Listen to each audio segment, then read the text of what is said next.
হাসিনা সরকার রাষ্ট্রের এবং গণতন্ত্রের প্রতিটি প্রতিষ্ঠানকে ধ্বংস করে দিয়ে গেছে। এমন কোন প্রতিষ্ঠান নেই যে যেখানে সে অক্ষত রাখার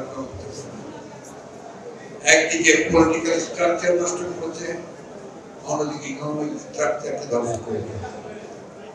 এই যে একটা ধ্বংসের স্তূপ থেকে গড়ে তোলা কিন্তু এখন আমাদের দায়িত্ব। আমি মনে করি যে এটা শুধুমাত্র সরকারের দায়িত্ব নয়, আমাদের প্রতিটি সচেতন রাজনৈতিক দল আমাদের সকলেরই সবচেয়ে বেশি কর্তব্য। ভয়াবহ একটা দানবীয় একটা পরিবেশ থেকে আমরা বেরিয়ে এসেছি। আজকে সেইখানে আমাদেরকে একটু ধৈর্য ধারণ করতে হবে। আমরা পত্রিকার পাতা খুললেই আমরা একটু বিচলিত হয়ে পড়ি যে আবার সেই দেখা যাচ্ছে যে হত্যা যখন ধর্ষণ আবার একটা জায়গায় চলে যাচ্ছে, আমাদের সকলকে উৎপীড়িত করছে।